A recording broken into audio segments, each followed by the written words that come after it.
morning, everyone. Well, it is 9:01, and our webinars here, they last until 9:30. So we want to get started, get moving here. We're so pleased to have you and our guests here today. Hopefully you're surviving COVID, and today is going to be a good day for you. Thanks again for joining us. And our topic of discussion today is telecommuting impacts of COVID-19. And for those of us that work in community and economic development, this is a topic we've been watching for some time. However, as it seems that so much of the world has shifted online due to COVID-19, you might be wondering how the trends in teleworking and telecommuting are affecting people and businesses in your community. And our presenters today will be sharing their thoughts on telecommuting and telework. A lot of great data. I'm excited to hear more about it and learn about that. And both of our presenters, just so you know, have been really researching and advising policymakers about this topic for many years and come at this with a very informed perspective. So know that what you're hearing today is really coming from some of the best minds on the topic that we could find. Our presenters are Adil Lari, and he is a Director of Innovative Financing for the State and Local Policy Program at the Humphrey School of Affairs at the University of Minnesota. And our other presenter is Frank Dauma, the Director of the State and Local Policy Program, also at the Humphrey School of Public Affairs. And Frank is also a research scholar at the Center for Transportation Studies, also at the University of Minnesota. So Adil and Frank, it's a pleasure to have you here, and thanks so much for being here today. I think we should get started, and let's start by really hearing what can you tell us about where telecommuting patterns were headed before and after the COVID-19 pandemic. Great. Well, thanks so much, Neil, and thanks to Michael and the Extension for inviting us to be part of this webinar today. We're really pleased to be able to share our work and delighted at the turnout. Telecommuting is something that actually has been around since it was first coined in the 1970s. I got into it when I joined what was then called the telework program at MnDOT in the mid 1990s. And we talked about how people could be productive working from home over a 56K modem. And what we were really interested in is what that would mean from an impact on traffic congestion and travel demand on the system. Interestingly, at that time, Adil was also at MnDOT, and he was involved in a number of projects, but related to this, laying the fiber backbone that is a big part of our broadband network in the state now, in the highway rights of way in parts of the state.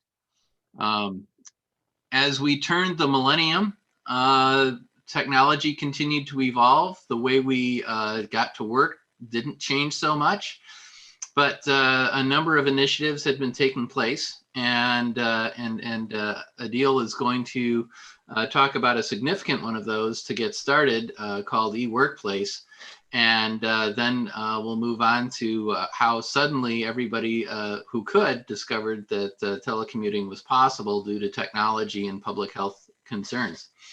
So with that as an introduction, I will turn it over to Adil, and he'll just tell me to advance the slides, and away we'll go. Great. Again, thank you very much. Really appreciate an opportunity to share what we have been doing. So at a state and local policy program at Humphrey School of Public Policy, I had the opportunity to champion and with partners design, brand, implement, Frank next, yeah. Brand, implement, and evaluate the largest and most successful telecommuting initiative in the country, which lasted from 2009 till a couple of years ago. Originally, initiative was funded by the state legislature as a part of urban partnership agreement in the tune of more than $3.2 million. during which we had the significant marketing and education piece, including development of eWorkplace website. This initiative later was funded by Metropolitan Council's Congestion Mitigation Initiative for Phase 2 and 3. Driving force behind the initiative was the belief that we do not have to accept traffic congestion and resulting greenhouse emission. Our Phase 1 evaluation, confirmed by independent federal evaluators, that initial $3.2 million investment had a return of 9-to-1.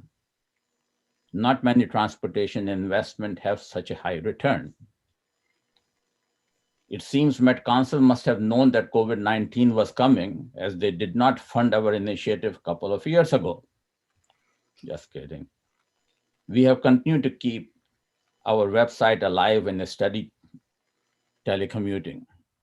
Next. And then the COVID come and the world went remote. There are a great number of studies trying to measure the impact of COVID-19 on workforce and measuring number of employees working from home. As the definitions are very different, it is very difficult to compare the data. But Met Council panel study of last May found that 60% of employees in metropolitan area were commuting versus 26% before. This was 48% full-time workers versus 12% before. Similarly, according to Minneapolis Downtown Council, only 12.2% of 218,000 employees were coming to downtown last summer. That was compared to February of 2020. Google Mobility looks at where the people are going. On October 9th, they estimated that there was 32% reduction in trips to workplace in Minnesota. This was compared to 45% in reduction in trip to workplace in Hennepin County. This is consistent with other studies which found that urban areas are experiencing higher percentage of reduction because of the type of the employment they have. One Federal Reserve Bank study found that 35.2% of the Americans were working from home in May 2020 compared to 8.2% in February. But what is more important and interesting is that only 71.7% of workers that could work from home effectively were doing. So that means there is still possibility of more people to be able to work from home. Next. This has major impact on reliability. Minnesota DOT has their own performance measurements. As you can see, that in 2019, they never met that performance goal, which was 90%. While in 2020, in both of the roads, either interstate or non-state, they have been above those goals. Next.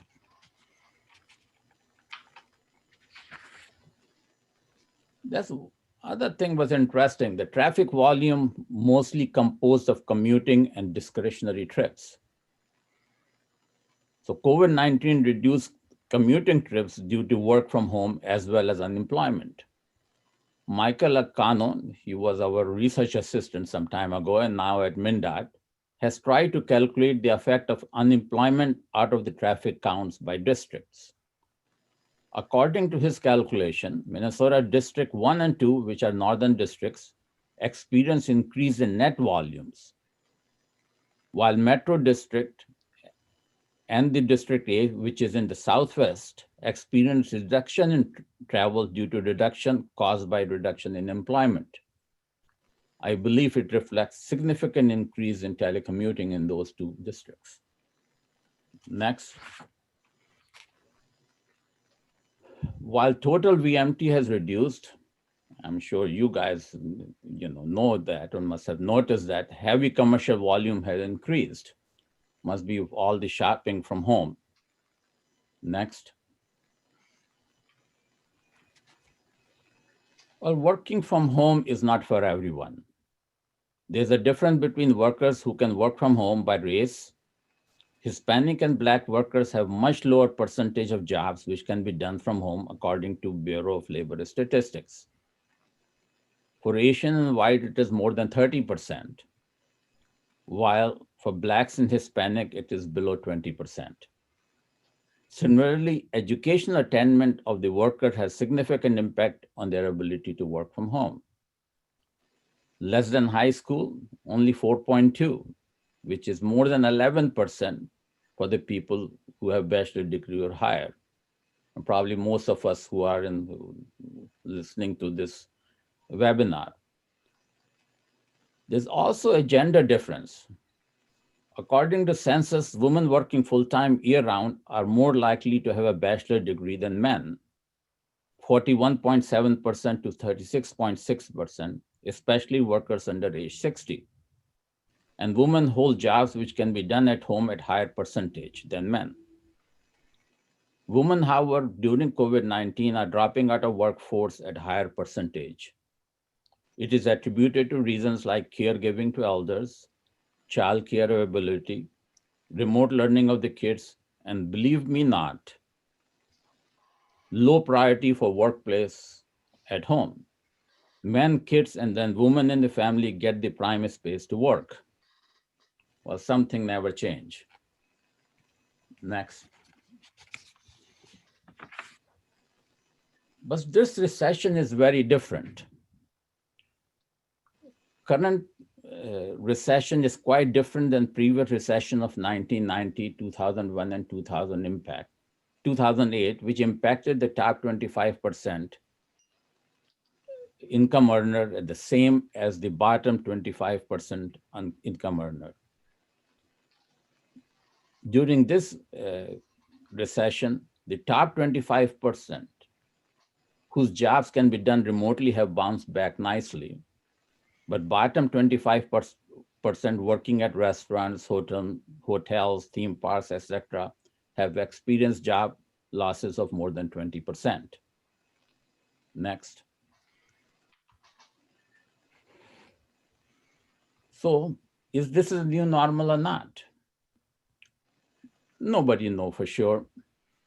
Many of people have raised that what happened to Yahoo, Best Buys, and IBM companies, which were forefront of working from home ideas in early 2000s, but changed their flexibility and call employees back to office. Some believe that maybe similarly companies who are in front of work from home now, announcing that they are going to be a permanent work from home companies, will change their tune in a few years from now. Sure, it can happen.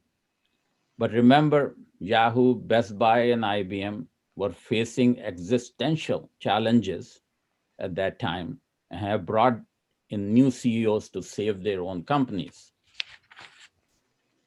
And those CEOs were taking drastic actions. But even then, contrary to their public announcements, these companies to many extent kept their job flexibility intact. A great number of companies such as Microsoft, Facebook, and even our hometown company Target has announced work from home till at least middle of 2021. It's only for headquarters. It will be 15 months or more of work from home. Maybe it will become a habit, maybe a new culture. We do not know. What we know that thousands of bank branches are closing for good. Telemedicine is approved for reimbursement by Medicare. Zoom is a verb, and iPhone has 5G. I think it will never be a 2019 anymore. Just last week, Fed chair stated, the pandemic has accelerated existing trends in the economy and society, including the wave of technology, telework, and automation. This will have a lasting effect on how people live and work. Next.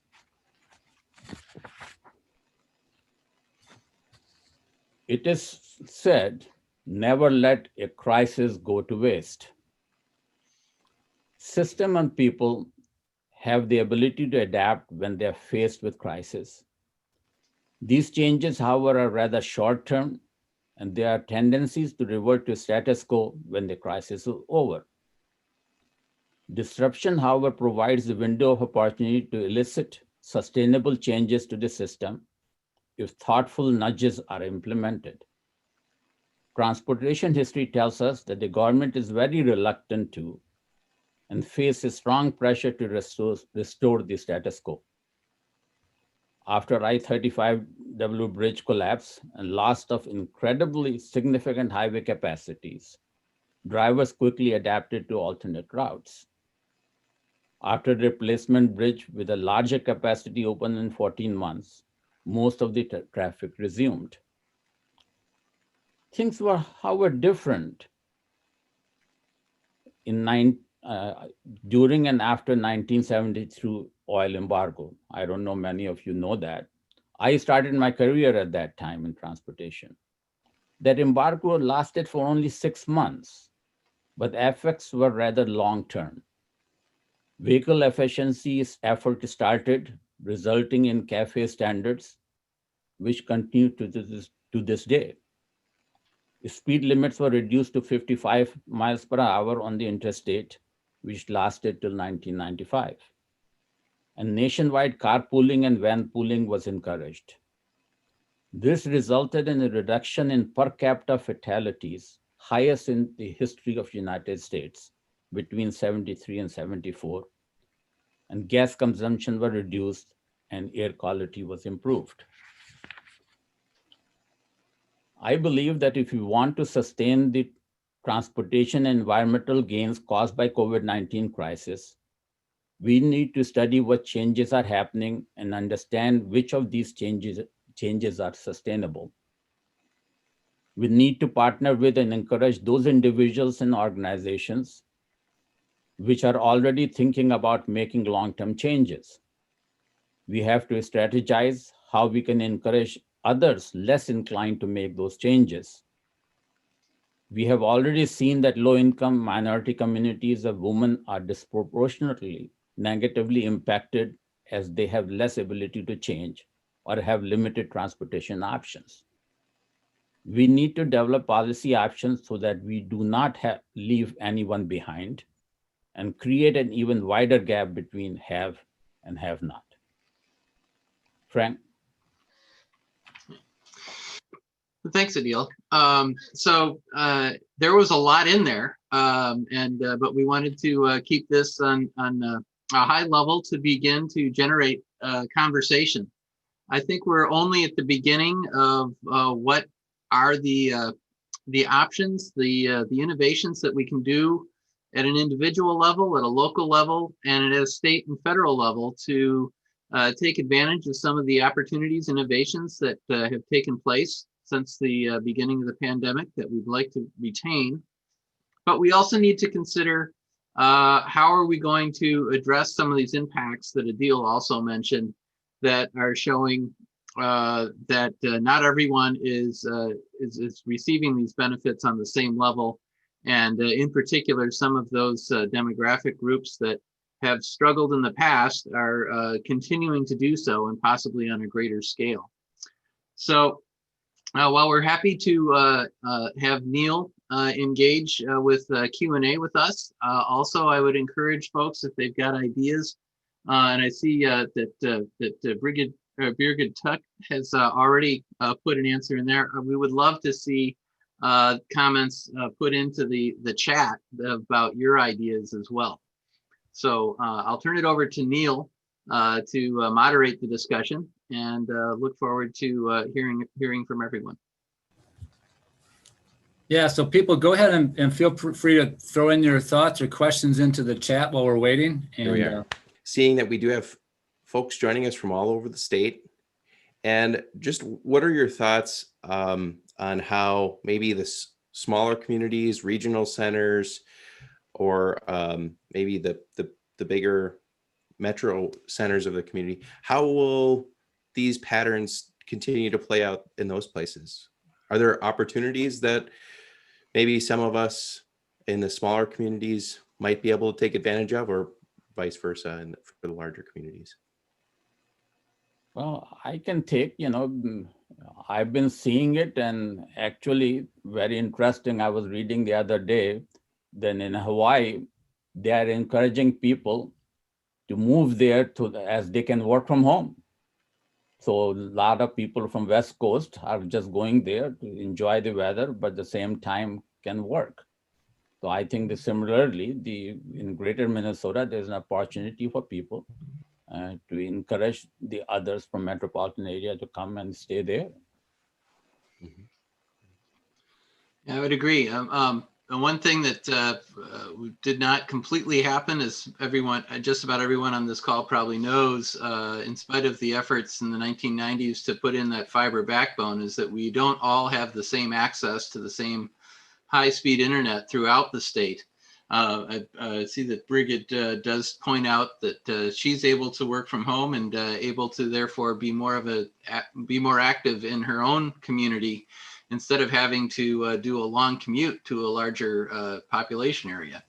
So if we provide the same opportunity to telecommute, it means that people could decide that they don't need to live in a population center anymore, but can instead be just as productive in a place where they'd rather have their life.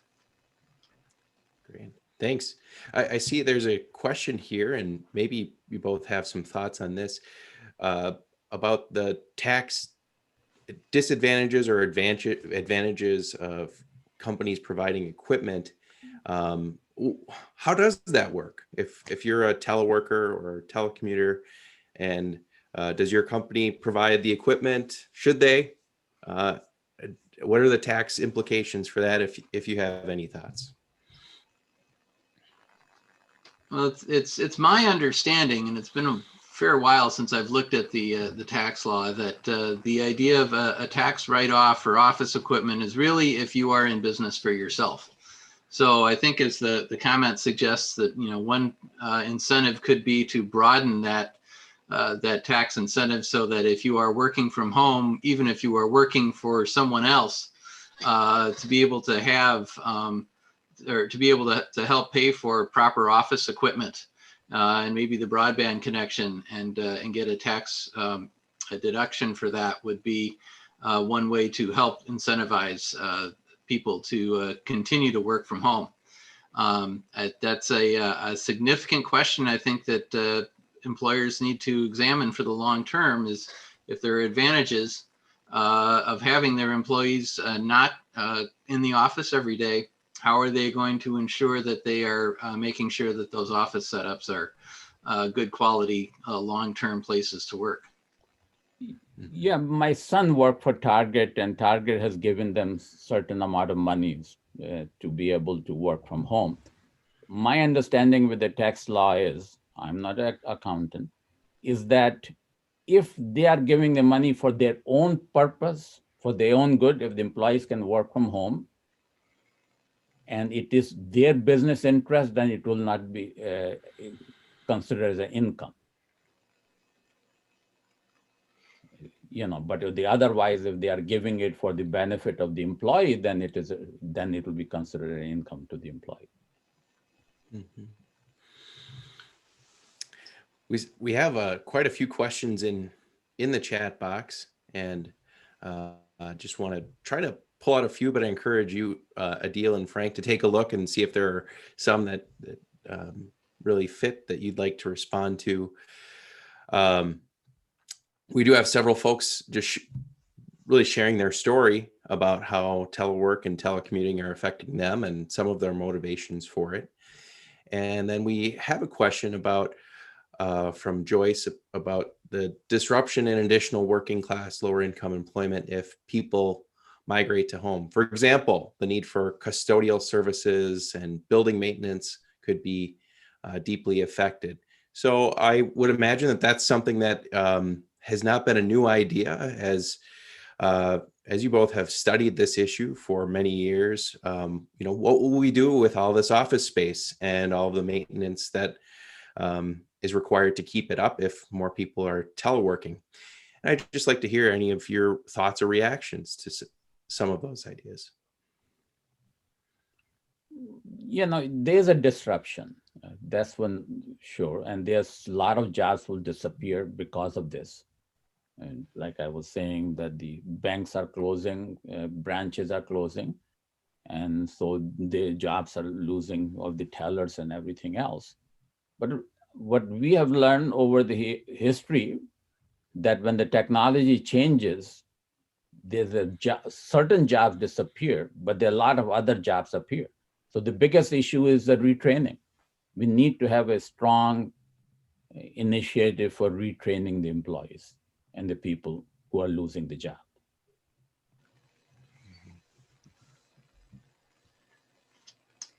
And I did see there was one transportation question that came in from Michael. Adil, maybe you wanted to get into this just a little bit more, relating to the MnDOT data showing that the northern Minnesota districts had an increase in VMT. And he wonders if that means they're not telecommuting, or if something else might have been going on that we should pay attention to. I think that two things are happening. One is that they have very few jobs which can do the telecommuting, with percentage wise.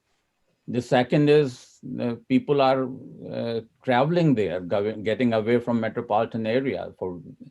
And I was not sure a couple of times, and I saw a huge number of people. The parks were full. And actually, Google mobility trend also shows that the number of trips to parks has doubled or tripled. So I think people are going to the lakes and people are going on vacations, and that's what there are more travel there.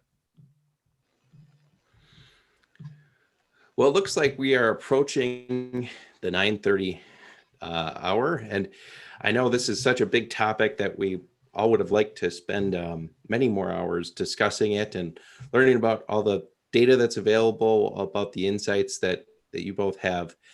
And so I thank you for your time, and but do know that it was shorter than what maybe some of us would like it. But we can always follow up with you, right? That's something that's possible.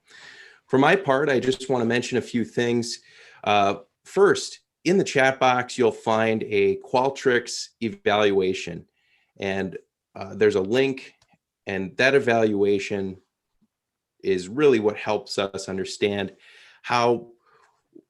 what we should put into these webinars, what sort of topics are interesting to you, and really helps. We'll share that with Adil and Frank, give them a sense of things that they would like to talk more about next time they're on a great webinar. Today, I really learned a lot about, the impacts of telework and the pandemic on transportation congestion. It sounds like that decreased, and air quality maybe has improved. But really, there's these uneven benefits that are being distributed, and the people that are already well off have really just kind of accrued more benefits that they already, maybe were already getting before this. And there's some big questions that I was excited, and I'm interested to think more about what the new normal looks like and how we will address these continued disparities, but also try to keep some of the benefits. So we want to do better, but keep some of the things that have been working. And it looks like from your last slide, there's a lot of questions that researchers and community practitioners and all of us in our society will be thinking about for many years to come, to try to understand what has happened and where we go next.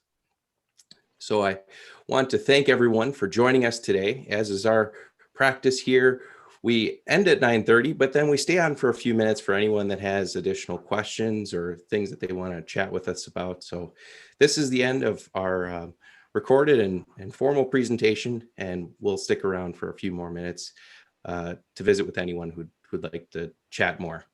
Thanks again for attending, and look for future webinar notices from us, and enjoy your day.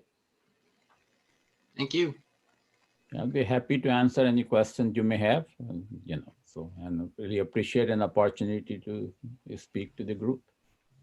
So Adil, there was a few stacked up in the queue. Like there was one question about the liability. Is there increased liability aspects for work at home? Like if a first person falls down at home at the workplace? Good question. Yeah, I think that's again, like the tax break question, that if we're serious about trying to ensure that we can allow people to continue to work from home over the long term, I think that probably the state or other policymaking bodies will need to kind of be clear about where that liability would lie. And not leave it on a case-by-case basis, because otherwise I'm sure there'll be many employers that will otherwise might have appreciated the benefits of work from home, deciding that they just can't cover that risk, and will tell folks to come back into their ergonomically correct offices, possibly solely for that reason, without clarification on that point. Companies have basically, when we were encouraging companies to do telecommuting and introduce that initiative, we consulted with more than 100 some companies. Our agreement with the employees had covered that particular issue, that who will be responsible if you get hurt at work or at home.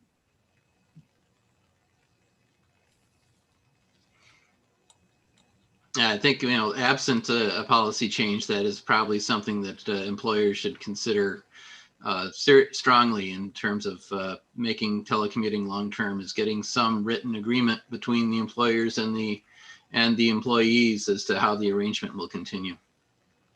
There was another question about the disruption to working class, lower income employment sectors such as custodial services, as the need for office, industrial site cleaning. Now, I know at the university, our cleaning people are here. These buildings have never been cleaner because there's hardly anyone here, but they're keeping the maintenance people on staff. But any impact thoughts there? I saw there was also another question about, when it comes to office supply companies and so forth. As Adil mentioned earlier, things evolve. One option that occurs to me is that some of those services may be more welcome on a more dispersed basis if a company can pivot to delivering coffee supplies to individual locations instead of to offices, or being able to distribute cleaning products, something like that, so that folks can continue to maintain their own space. That might be one way that there'll be a shift in demand. Certainly, we're probably seeing a lot more deliveries happening, and so that there'll be other changes in the ways business is supported in that direction. So we just have to kind of watch those changes. Good crystal ball question there from Bridget. How long do you think it will be until we have a clearer picture of the long-term effects?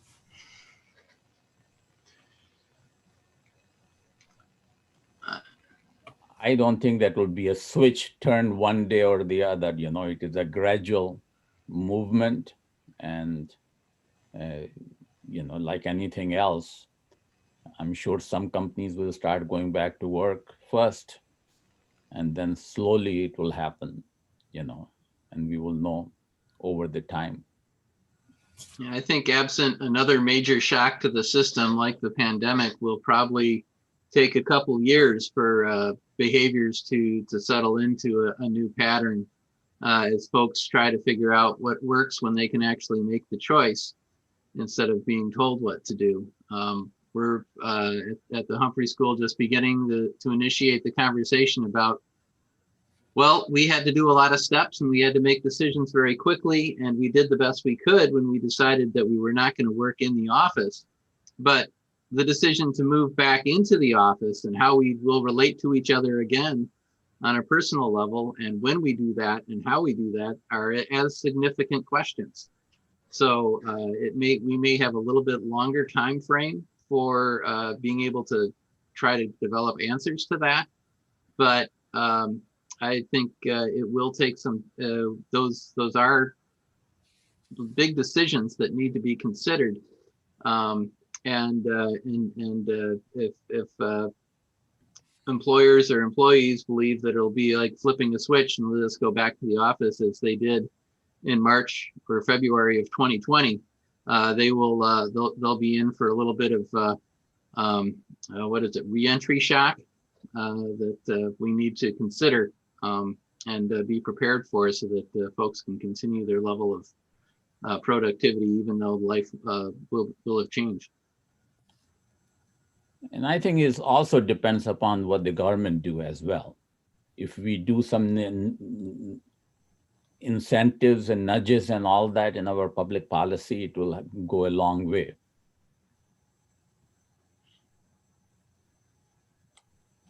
Those incentives or nudges, what kind of incentives or nudges are they? But you're talking about the insurance, talking about liability issues and others like this. If we make sure that becomes more easy for the companies and organization and individuals to work from home, I think that will go a long way in that regard. Yeah, and to build on that, Adil Bailey in the chat, I think she's at the university, but she says that the university has a telecommuting policy in place, and so they make sure they nudge people. You have to have fire detectors, fire extinguishers. You need to have safety procedures built into your home work environment to be approved for the telecommute arrangement. At least that was before the pandemic hit. Then we were all shoved into our homes. But those are the nudges I think you're alluding to. That's right. And in our website, eWorkplace, mn.com, we have some sample agreements and all that, which we shared with the businesses. That was before this, obviously, COVID. Okay, a fun question from Joyce here. You can finish, Frank, but then she's asking if you were going to be appointed Secretary of Transportation, what would your priority be? Sure. Well, just to fill in, I think the university's policy was fairly general and kind of deferred down to each individual unit within the university to make decisions as to whether they would require all of that equipment or not. I don't believe it's required by the university, but individual units could say that before we'll let you work from home, we're going to require that. To just give a quick example for the university, during the pandemic here, the university basically said, we will not approve reimbursements for office furniture, emphasizing how temporary this arrangement is. But if the university wants to make that, or other employers make that a more permanent arrangement, they should probably revisit that policy in terms of how they could support employees getting an office chair that someone's going to be sitting in 200 days a year for X number of years into the future. That would not be my first policy as Secretary of Transportation. As secretary, I would say, well, it looks like for a lot of people, the decision to telecommute worked fairly well, and I don't need to touch that. But for a number of people, they can't telecommute, and their transportation situation is worse. And so we need to look into how can we ensure that we are providing seamless transportation abilities for everybody. And that includes looking for innovative transit options in smaller towns, first mile, last mile connections for people who can't easily access a major transit line. We need to recognize that telecommuting doesn't work for everyone, and our current transportation system before the pandemic did not necessarily work for everyone. And we need to go back to addressing those needs of the most transportation disadvantaged. So if I was secretary, I would be like, well, there's a lot of things the private market is doing well, and I'm not going to get too concerned with advancing that they're doing fine. I need to look at those places where the market is not serving people's needs, and I would put my efforts there. And that would include broadband for people who want to telecommute, but where they live does not have that ability. I fully agree with Frank. The transportation disadvantaged are really hurt by current COVID-19. And we need to make sure that we make sure that those services are provided to them. And, just for information, the eWorkplace and our funding in 2019 came in another great recession. And that's the time the transportation was looking for innovation. And that's what they try to encourage telecommuting. And we should emphasize again for folks who want to see those policies, so forth that we developed, it's eWorkplace, all one word, eWorkplaceMN.com. And Frank, I think I got that right.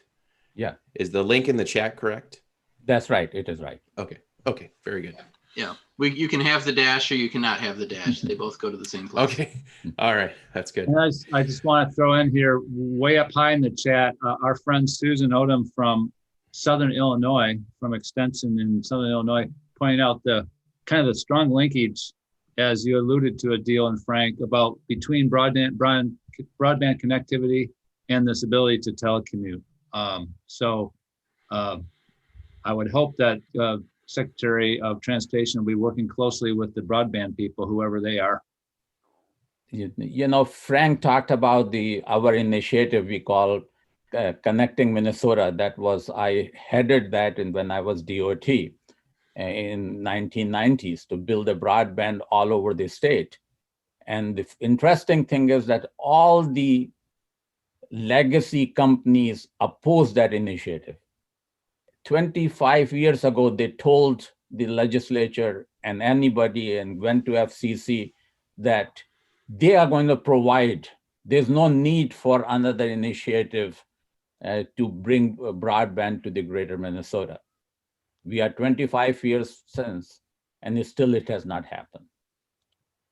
They went to FCC. I remember spending half of the year at FCC in Washington, trying to convince them that no, what we are trying to do is very, very necessary and very, very important.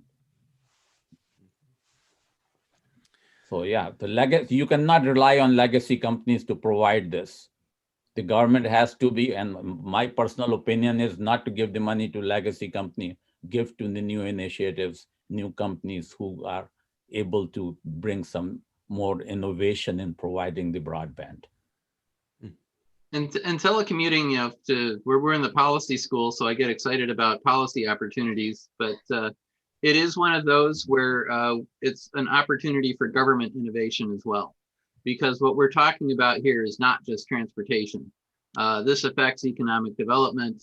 This affects a number of other government areas. And so we'll need to see folks, to again, grab a phrase I remember from the 1990s, bridge across their silos to be able to come up with new ideas that can allow people to get the broadband they need. I mean, is that Department of Commerce? Is it FCC? Is it DOT? Who are the ones that will ensure that we can get this universal broadband access and advance that kind of activity? Well, I want to thank you both again for joining us and all of our participants today. We had a lot of great questions in the chat, and appreciate that, and also just appreciate everyone taking some time out of their day to think about this issue and think about the things that Adil and Frank shared with us. And I believe that's the time for us to call it a day, and hope y'all go on with the rest of your day and find it enjoyable, healthy, productive. Until next time.